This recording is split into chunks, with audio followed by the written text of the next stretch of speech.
ഷഹാദത്ത്, നിസ്കാരം, നോമ്പ്, ഹജ്ജ് ഇതുമ്മ മാത്രം ചർച്ചയാക്കി. അതിൽ സക്കാത്തിനെ നമ്മുടെ മനസ്സിൽ ശൈത്താൻ അറിയാതെ ഭയമുള്ളൊരു വിഷയാക്കി. നമ്മൾ സ്വന്തം ആലോചിക്കട്ടോ.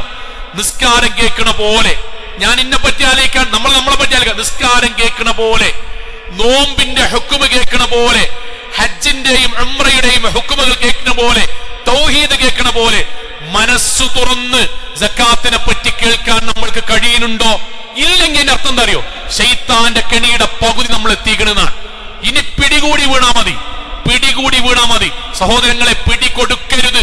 ശൈത്താൻ നമ്മുടെ മനസ്സിൽ ഉണ്ടാക്കിയതാണ്. ഇസ്ലാം കാര്യം 4 എണ്ണമാക്കി നമ്മുടെ ഹൃദയത്തിൽ ഉണ്ടാക്കി. സക്കാത്തിനെ നമ്മുടെ ജീവിതത്തിൽ അകറ്റിയപ്പോ എന്തായാലും അള്ളാന്റെ ആയത്ത് നമ്മൾ ശ്രദ്ധിക്കണം. വൈലുൽ ലിൽ മുശ്രിക്കീൻ, ഏതൊരു കുട്ടിക്കും ഇതിന്റെ അർത്ഥം വൈലുൻ നാശം, ലിൽ മുശ്രിക്കീൻ ശിർക്ക് ചെയ്തവർക്ക് നാശം. എന്നിട്ട് അള്ളാഹ് ഇവിടെ പറഞ്ഞ മുശ്രിക്കുകൾ ആരറിയോ? അല്ലദീന ലാ യുഅ്തൂന സക്കാത്ത്, അവർ സക്കാത്ത് കൊടുക്കാത്തവരാണ്. വഹും ബിൽ ആഖിറതി കാഫിറൂൻ, അവർ പരലോകത്തിലെ വിശ്വസിക്കാത്തവരാണ്, പരലോകത്ത് നിഷേധിച്ചവരാണ്.